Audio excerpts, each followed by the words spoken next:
ആലപ്പുഴ അരൂരിൽ മാലിന്യ പ്രശ്നം പരിശോധിക്കാനെത്തിയ ആരോഗ്യവകുപ്പ് ജീവനക്കാർക്ക് വധഭീഷണി. മാലിന്യമുക്ത കേരളം ക്യാമ്പയിന്റെ ഭാഗമായി പരിശോധനയ്ക്കെത്തിയവർക്ക് നേരെയാണ് ഭീഷണി.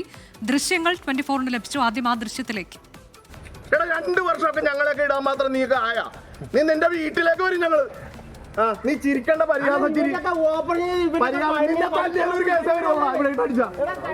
പരാതിക്കാരനടങ്ങില്ല അറിയാമോ? പിന്നെന്താ പിന്നെ ലൈസൻസ് ഉണ്ടാക്കണ്ട അവനെ തൂക്കിക്കൊല്ലാൻ. ഈ മാലിന്യ പ്രശ്നം പരിശോധിക്കാൻ എത്തിയവർക്ക് നേരെ അശ്വിൻ പാലാഴിയാണ് വിവരങ്ങളുള്ളത്. അശ്വിൻ, ഈ മാലിന്യ പ്രശ്നം പരിശോധിക്കാൻ എത്തിയവർക്ക് നേരെ വധഭീഷണി മുഴക്കേണ്ടെന്ന് എന്ത് സാഹചര്യമാണ്? ആരാണിവർ? കൂടുതൽ വിവരങ്ങൾ. അനുജ, ഈ അരൂർ പ്രദേശത്ത് 1-ാം വാർഡിലാണ് ഈ സംഭവം ഉണ്ടാകുന്നത്. അവിടെ ഏറെ നാളുകളായി ശുചിമുറി മാലിന്യമടക്കം ജനവാസ മേഖലയിലേക്ക് ഒഴുക്കിവിടുന്നു എന്നുള്ള നാട്ടുകാരുടെ പരാതിയുണ്ട്. നാട്ടുകാരൊക്കെ ചേർന്ന് അതൊരു രേഖാമൂലമുള്ള പരാതിയായി പഞ്ചായത്തിൽ നൽകി. അങ്ങനെയാണ് പഞ്ചായത്ത് സെക്രട്ടറിയും ആരോഗ്യവകുപ്പിൽ നിന്ന് ഹെൽത്ത് ഇൻസ്പെക്ടർമാരും അടക്കം ഈ സ്ഥലത്തൊരു പരിശോധനയ്ക്ക് വേണ്ടി എത്തുന്നത്. ഈ പരിശോധനയ്ക്ക് വേണ്ടി ആരോഗ്യവകുപ്പ് സംഘം എത്തിയപ്പോഴാണ് 2 പേരടങ്ങുന്ന ഒരു സംഘം ഇവർക്കെതിരെ അസഭ്യവശവും ഈ ഭീഷണിയുമൊക്കെയായി കടന്നു വരുന്നത്. നമ്മൾ മനസ്സിലാക്കുന്നതനുസരിച്ച് ഈ പ്രദേശത്തേക്ക് പൈപ്പ് വഴി മാലിന്യങ്ങൾ ഒഴുക്കിവിടുന്ന കെട്ടിടങ്ങളുടെ ഉടമകളാണ് ഇവർ എന്നുള്ളതാണ് ഈ നാട്ടുകാരടക്കം പറയുന്നത്. ഒരു CA പ്രദീപൻ, മറ്റൊന്ന് ജസ്റ്റിൻ സേവ്യർ. ഇതിൽ CA പ്രദീപ് മുൻ പഞ്ചായത്ത് അംഗമൊക്കെയാണ് അരൂരിലെ. ജസ്റ്റിൻ സേവ്യർ അവിടുത്തെ സജീവമായ ഒരു പൊതുപ്രവർത്തകൻ കൂടിയാണ്. ഈ ആരോഗ്യവകുപ്പ് ജീവനക്കാർ ഹെൽത്ത് ഇൻസ്പെക്ടറിനെതിരെ ഈ വധഭീഷണി മുഴക്കുന്ന ദൃശ്യങ്ങളിലുള്ള ആളാണ് CA പ്രദീപ്, മുൻ പഞ്ചായത്ത് അംഗം കൂടിയാണ്. അദ്ദേഹത്തെ 1-ാം പ്രതിയാക്കിയാണ് നിലവിലിപ്പോൾ പഞ്ചായത്ത് സെക്രട്ടറിയുടെ പരാതിയിൽ പോലീസ് കേസെടുത്തിരിക്കുന്നത്. ഇപ്പോൾ ഈ 2 പേരും ഒളിവിലാണ്. മുൻ പഞ്ചായത്ത് അംഗമൊക്കെ ആണെങ്കിൽ പോലും എവിടെയാണ് ഇദ്ദേഹം എന്നുള്ള കാര്യത്തിലൊരു വ്യക്തതയില്ല. സംഭവത്തിന് ശേഷം 2 പേരും ഒളിവിൽ പോയി എന്നുള്ളതാണ് പോലീസും സംശയിക്കുന്നത്. തെരച്ചിൽ ഊർജിതമായി നടക്കുന്നുണ്ട്. മറ്റൊരു പ്രധാനപ്പെട്ട കാര്യം, ഈ സംഭവത്തിൽ പരാതി നൽകിയത് നാട്ടുകാരാണ്. അതിൽ മുൻപന്തിയിൽ നിന്നത് ആരോഗ്യവകുപ്പിൻ്റെ ഒരു ജീവനക്കാരൻ കൂടിയായ ഒരു PG മനുവാണ്. PG മനുവിന് 2 കണ്ണുകൾക്കും കാഴ്ചയില്ലാത്തൊരു വ്യക്തി കൂടിയാണ്. ഈ PG മനുവിനെ കണ്ണുപൊട്ടൻ എന്ന് വിളിച്ച് അധിക്ഷേപിക്കുകയും മനുവിനെതിരെ കേട്ടാൽ അറയ്ക്കുന്ന അസഭ്യം വിളിക്കുകയും ഒക്കെ ചെയ്തു ഈ ജസ്റ്റിൻ സേവ്യർ എന്ന് പറയുന്ന വ്യക്തി. അതും ഈ ദൃശ്യങ്ങളിൽ വ്യക്തമാണ്. എന്തായാലും 2 കേസുകളാണ് പോലീസ് എടുത്തിരിക്കുന്നത്. ഒന്ന് പഞ്ചായത്ത് സെക്രട്ടറിയുടെ പരാതിയിലും മറ്റൊന്ന് ഈ PG മനുവിൻ്റെ പരാതിയിലും. എന്തായാലും 2 പേർക്കെതിരെയും നടപടിയുണ്ട്. പക്ഷേ ആളുകളെ ഇതുവരെ പിടിച്ചിട്ടില്ല. പോലീസ് തുടർ നടപടികളുമായി മുന്നോട്ട് പോവുകയാണ്. ഇവിടെ മാലിന്യ പ്രശ്നം അതിരൂക്ഷമാണോ അശ്വിൻ?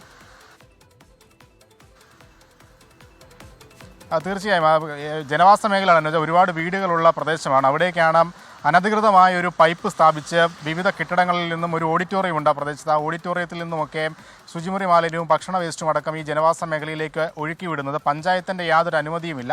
ആ അനുമതി ഇല്ലാത്തതുകൊണ്ട് തന്നെയാണ് ആരോഗ്യവകുപ്പിൽ നിന്നും ഒപ്പം പഞ്ചായത്ത് സെക്രട്ടറിയുമൊക്കെ അവിടെ എത്തി ഈ പൈപ്പ് നീക്കം ചെയ്യാനും ആളുകൾ ഈ ഇതിനെതിരെ നടപടിയെടുക്കാനുമൊക്കെ എത്തുന്നത്. അങ്ങനെ നടപടിയെടുക്കാൻ എത്തിയ ആളുകൾക്കെതിരെയാണ് ഇത്തരത്തിൽ വധഭീഷണിയും ഈ തെറിവിളിയും ഒക്കെ ഉണ്ടായത് എന്നുള്ളതാണ് മറ്റൊരു കാര്യം. എന്തായാലും നടപടിക്ക് ഇവർ അനുവദിക്കുന്നില്ല എന്നുള്ളതായിരുന്നു അന്നത്തെ പ്രശ്നം. ഇവരെ ഈ ആരോഗ്യവകുപ്പ് ജീവനക്കാരെ തടഞ്ഞു വെക്കുന്ന ഒരു സാഹചര്യമൊക്കെ ഉണ്ടായിരുന്നു. പിന്നീട് നാട്ടുകാരൊക്കെ ഇടപെട്ടാണ് അവർക്ക് അവിടെ നിന്ന് പോകാനുള്ള ഒരു പ്രശ്നം ഉണ്ടായത്. അത്ര വലിയ മാലിന്യ പ്രശ്നം പുറത്തുനിന്നില്ല. പക്ഷേ ഈ അനധികൃതമായി നിർമ്മിച്ചിരിക്കുന്ന പൈപ്പ് വഴി എത്തുന്ന ശുചിമുറി മാലിന്യം, ഒപ്പം ഭക്ഷണ വേസ്റ്റ്, അതൊക്കെയാണ് നിലവിൽ ഈ ജനവാസ മേഖലയിൽ വലിയ പ്രശ്നമായിക്കൊണ്ടിരിക്കുന്നത്. മഴ കൂടി കനത്ത സാഹചര്യത്തിൽ ഇതെല്ലാം ഒഴുകി പല വീടുകളിലേക്കും എത്തുന്ന ഒരു ദുർഘടമായ സാഹചര്യം കൂടി അവിടെ ഇപ്പോഴും നിലനിൽക്കുന്നുണ്ട്. അനുജ, അതിൽ ഈ ഭീഷണിപ്പെടുത്തിയവർക്ക് ഇതുമായി എന്തെങ്കിലും ബന്ധമുണ്ടോ? ഇത്തരം മാലിന്യം അങ്ങോട്ടേക്ക് ഈ പൈപ്പ് വഴിയൊക്കെ എത്തിക്കുന്നതിന് പിന്നിൽ ഇവരൊക്കെയാണോ? എന്തിനാണ് ഇവർ ഇതിൽ ഇടപെടുന്നത്?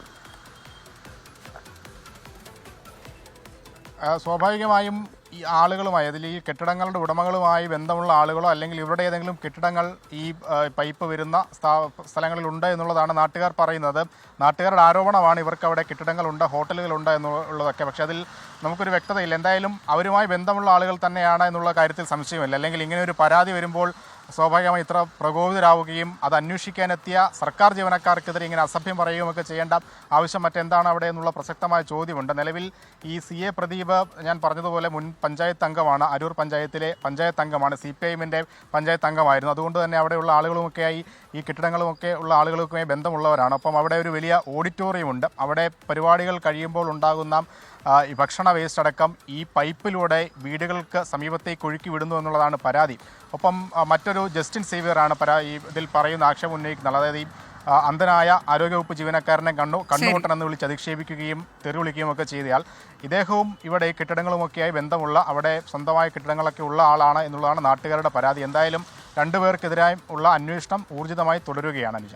ശരി, അരൂരിലാണ് മാലിന്യ പ്രശ്നം പരിശോധിക്കാനെത്തിയ ആരോഗ്യവകുപ്പ് ജീവനക്കാർക്ക് നേരെ വധഭീഷണിയുമായി ഒരു സംഘം എത്തിയത്. മാലിന്യമുക്ത കേരളം ക്യാമ്പയിന്റെ ഭാഗമായി പരിശോധനയ്ക്ക് എത്തിയതാണ് ഇവർ. ഈ ആരോഗ്യവകുപ്പ് ജീവനക്കാർ പൈപ്പിലൂടെ മാലിന്യം എത്തുന്നുണ്ട് എന്നുള്ള പരാതി, ആ മാലിന്യ പ്രശ്നം രൂക്ഷമാണ് എന്നുള്ളതാണ് ഞങ്ങളുടെ പ്രതിനിധി നൽകിയ വിവരം. അപ്പോൾ മുൻ പഞ്ചായത്ത് അംഗം ഉൾപ്പെടെയുള്ളവരാണ് വധഭീഷണി മുഴക്കിയത്.